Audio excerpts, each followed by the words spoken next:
L'isolement des personnes hypersensibles est un syndrome méconnu et pourtant très très fréquent chez ces personnes-là. Comment en sortir? C'est ce qu'on va voir dans cette vidéo. Alors avant tout, une personne hypersensible, c'est quoi?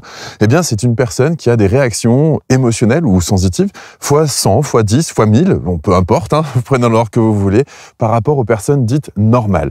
C'est-à-dire que ça se retrouve aussi dans le cerveau, il y a des neurotransmetteurs qui sont favorisés par rapport à d'autres. Bref, c'est une caractéristique, on va dire, émotionnelle, différente et non pas physique. Et nous ne sommes pas tous logés à la même enseigne. Alors, si vous voulez en savoir plus sur les hypersensibles, j'ai plein de vidéos sur le sujet sur ma chaîne YouTube. Je vous en prie, cliquez sur le lien qu'il y a autour et vous en saurez plus. Alors, pourquoi est-ce que les personnes hypersensibles sont particulièrement isolées par rapport aux autres?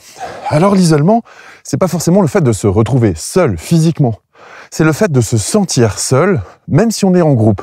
C'est ce qui peut mener aussi parfois à cette solitude de couple qui peut arriver, c'est-à-dire qu'on est en couple mais on se sent seul. Qu'est-ce qui génère cette solitude?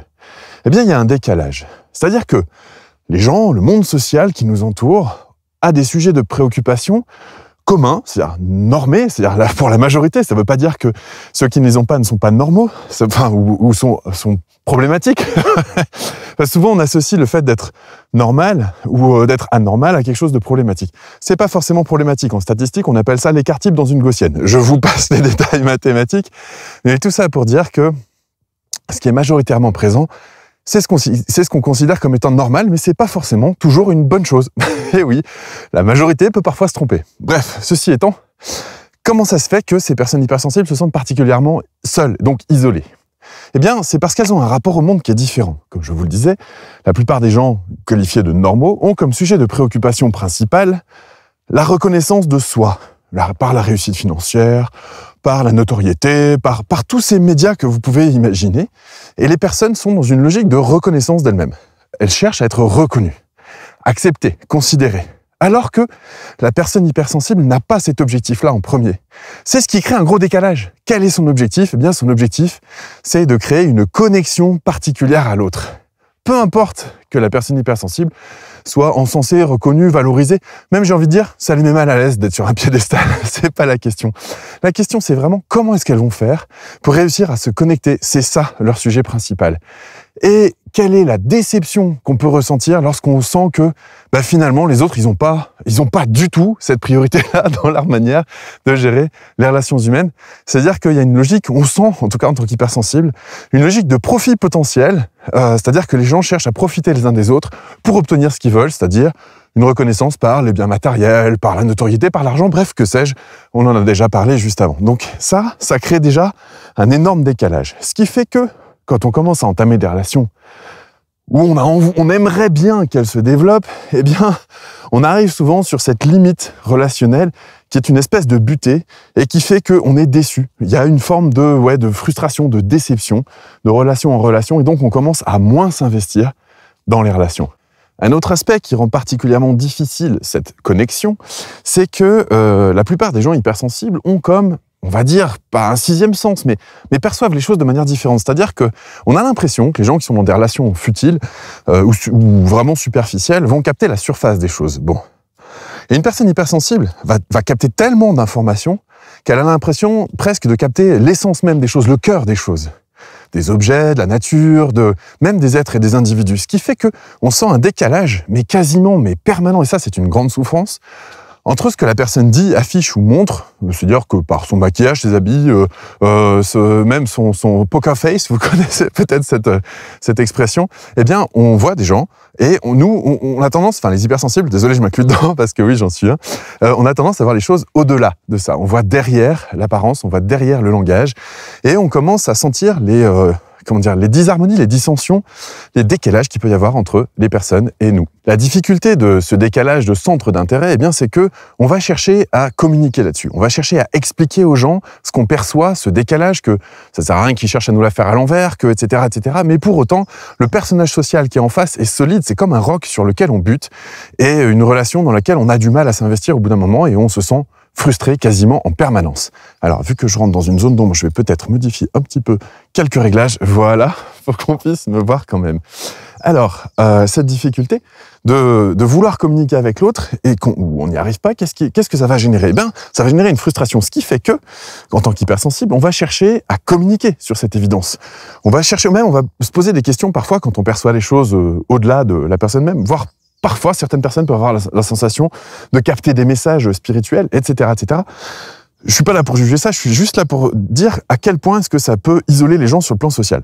Pourquoi est-ce que c'est problématique? Parce que quand on va chercher à expliquer ce qu'on voit à la personne, c'est-à-dire lui dire une vérité qu'elle cache derrière son personnage social, eh bien on se fait rejeter. Et donc ça se passe très mal, et donc ça crée un système où nous on aimerait communiquer sur cette profondeur-là, sur cette évidence-là, et la personne est incapable de recevoir le message parce que ça détruirait tout son personnage social, donc il y a un rejet par défaut, même si ce que vous dites, c'est une forme de vérité, c'est une vérité inavouable ou inentendable pour la personne. Ce qui pose la question, vraiment problématique encore une fois, c'est à chaque fois qu'on tente ça en tant qu'hypersensible, vu que ça marche pas, eh bien on se pose la question, mais finalement il y a comme un bug dans notre cerveau parce qu'on a l'impression de capter un fond de vérité et en même temps on se heurte à l'inacceptabilité de cette vérité par les autres. Donc cette vérité sociale qui permettrait d'être, on va dire, d'être à nu sur nos intentions, sur notre façon de fonctionner, eh bien ça, malheureusement, les personnes ne sont pas prêtes à assumer leur propre incohérence, quelque part, ou être en recherche de cohérence, et donc vont afficher un personnage, mais vu que c'est moralement inavouable, ce qu'elles souhaitent, c'est-à-dire profiter les uns des autres, hein, c'est ça, hein, finalement, les relations des gens normaux, c'est on va essayer de profiter de la relation des uns des autres, comme je le disais, pour obtenir une reconnaissance, pour obtenir des biens matériels, de la richesse, et que sais-je. Et donc, eh bien, quand on démasque la personne, elle le vit très très mal, et donc on se fait non seulement rejeter, mais en plus, on se fait culpabiliser, c'est-à-dire qu'il peut y avoir une inversion de rôle. Et là, on va se faire rabaisser, on va se faire rabrouer. Donc, à force d'avoir des résultats comme ça, eh bien, on finit par arrêter et on finit par s'isoler. Cette connexion aux autres étant majoritairement impossible, eh bien, qu'est-ce qu'on va faire? On va tenter de se regrouper avec d'autres personnes qui auront le même type de connexion, le même type de perception. Mais là encore, il y a une difficulté, malgré cette intuition, ce sixième sens des personnes hypersensibles, il y a une difficulté, c'est que, eh bien, à ce moment-là, vous êtes finalement ce qu'on appelle en détresse sociale, et il y a des personnes qui l'ont bien identifié et qui s'en servent pour pouvoir, eh bien, alpaguer des gens hypersensibles dans leur giron. On appelle ça des sectes. Et en fait, qu'est-ce qui se passe quand un hypersensible rentre dans une secte? Il est persuadé d'avoir trouvé enfin une communauté qui le comprend, qui détient cette vérité, qui détient ce pouvoir de perception, cette faculté de connexion. Et donc, elle va se sentir enfin entendue, enfin comprise. Sauf que ça peut se faire très souvent, malheureusement, à son détriment. Au détriment de son argent, au détriment de ses relations sociales et de ses proches. Mais sauf qu'elle a enfin trouvé un refuge et donc elle va s'y plonger. Malheureusement, il y a en effet des gens qui cherchent à abuser de ça et ça peut causer un isolement encore plus fort. Pourquoi? Parce que plus on va se renforcer dans un groupe restreint, plus il y a des chances, et en vase clos, plus il y a des chances que ce groupe devienne malsain pour soi, pour l'épanouissement de soi, pour l'ouverture, pour grandir, pour la compréhension de l'autre, pour créer des liens sociaux aussi qui nous permettent de nous élever par une forme de différence. Il y a tellement de similarités que, eh bien, ça va créer une pression. Cette pression, comment est-ce qu'elle s'exerce? Eh bien, les personnes de ce groupe vont essayer de vous reconnaître et de vous flatter. Et puis ensuite, une fois qu'elles ont reconnu votre personne, votre capacité de connexion, parce qu'en fait c'est ça que les hypersensibles recherchent majoritairement, et bien une fois que les personnes ont reconnu votre aptitude si particulière, eh bien elles vont finalement valoriser ces aptitudes, valoriser cette capacité de connexion, et en même temps s'en servir comme d'un levier. Parce qu'à chaque fois que vous serez déconnecté d'eux, ils vont vous le faire sentir. Et comme vous, pour la première fois, vous vous sentez compris, entendu, considéré pour cette connexion, eh bien, vous allez mettre un enjeu parce que c'est la première fois que ça arrive. Et comme c'est la première fois que ça arrive, pour vous, c'est important. Et comme c'est important, eh bien, il y a un levier de pression sur vous et on va pouvoir vous faire culpabiliser dès l'instant où ce que vous allez dire va vous écarter du groupe. C'est comme ça que fonctionnent les sectes majoritairement. C'est sur des personnes qui ont tendance à être isolées et qui en souffrent, inconsciemment ou consciemment, et qui donc vont chercher à se regrouper auprès d'autres personnes. Malheureusement, elles sont pas toujours bien intentionnées. Alors, comment faire pour être sûr qu'on n'est pas en face d'une secte? Eh bien, là aussi, j'ai fait une vidéo qui permet de faire la différence entre un guide et un gourou. Alors, même si en hindou, je crois qu'on dit, le mot gourou signifie exactement guide, il y a une connotation dans le mot gourou en France ou en français qui n'est pas du tout la même qu'en Inde. Nous ne nous situons pas en Inde, donc notre culture collective ne montre pas le gourou comme étant un guide spirituel de haute valeur, mais au contraire comme étant un escroc qui cherche à tirer profit de vos faiblesses. Voilà, ça c'est dit. Donc là, voilà, on voit exactement comment ça fonctionne, comment est-ce que les gens vont chercher à tirer profit de cette situation d'incompréhension et de solitude. Mais ça ne s'arrête pas là, parce que si jamais vous n'allez pas dans une secte, ou si jamais vous ressortez d'une secte, et vous vous sentez tellement isolé que l'hypersensible, qu'est-ce qu'il va chercher à faire? Encore une fois, c'est cette fameuse connexion. Il va chercher à la créer, peut-être pas, au sein d'un groupe, mais au sein d'une relation spécifique, une relation particulière, une personne avec laquelle elle aura fortement envie de se connecter. Et elle va chercher ça dans la relation amoureuse, amicale parfois, ça peut arriver, mais amoureuse principalement. Et dans cette relation amoureuse, eh bien, qu'est-ce qui va se passer? Il va se passer exactement le même schéma que pour une secte. Si jamais on tombe sur une personne et qu'on a l'intuition que c'est la bonne, qu'on arrive à se connecter, mais que cette personne-là n'est pas si bien intentionnée que ça et qu'on n'arrive pas à le détecter, parce qu'on peut réussir à le détecter, eh bien, à ce moment-là, on se fait avoir. Et comme on se fait avoir sur cette fameuse faille de connexion, eh bien, on va, pareil, rester dans cette relation, se couper de sa famille qui, de toute façon, ne nous a jamais compris, donc pourquoi ne pas s'en couper, hein? Je veux dire, après tout, on a été jugé, rabroué par notre famille depuis notre plus tendre enfance comme étant, je sais pas, justement trop sensible, qu'est-ce que j'ai eu comme adjectif? T'es susceptible.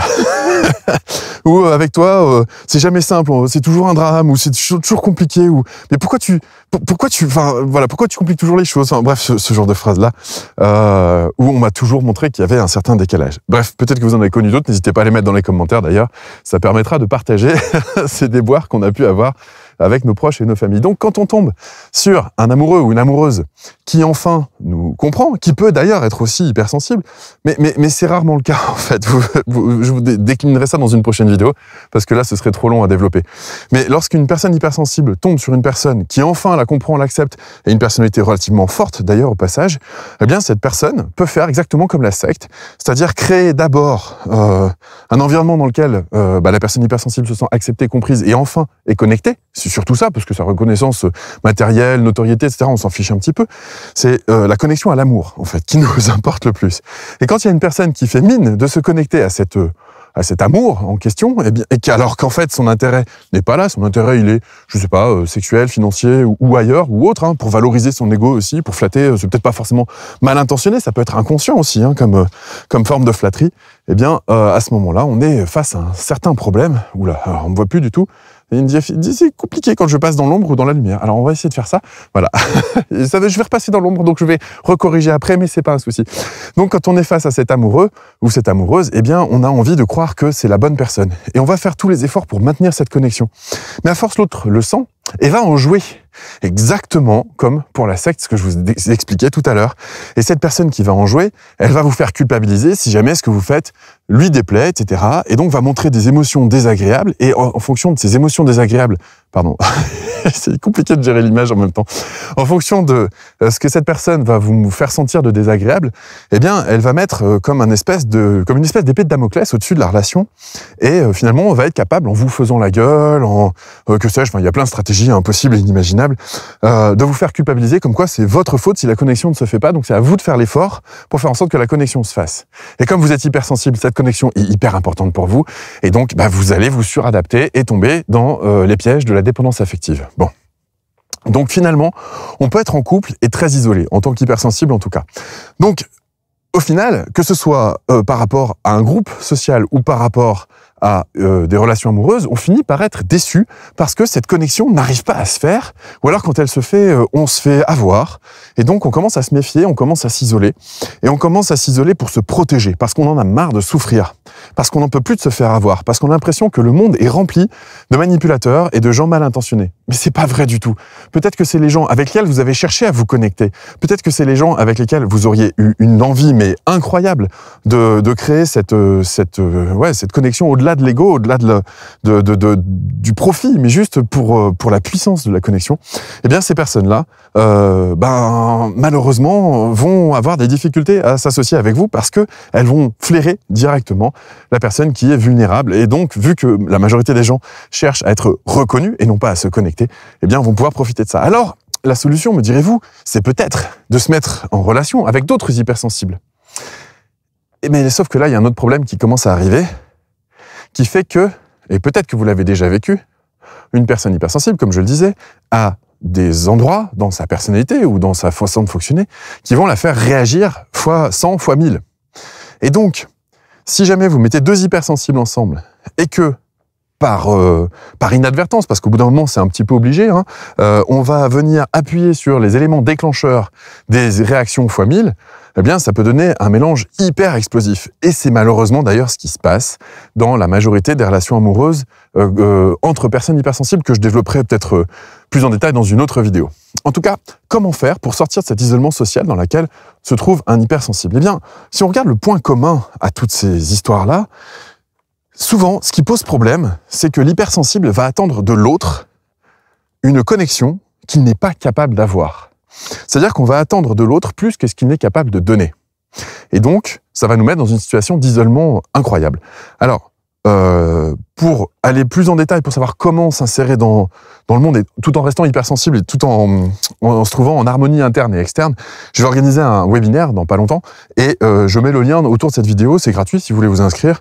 Ça va durer 2 heures à peu près et je détaillerai comment est-ce qu'on peut passer de cet isolement social à une espèce de place qu'on a trouvée en harmonie avec soi et en harmonie avec le monde. Ben en fait, parce que c'est possible.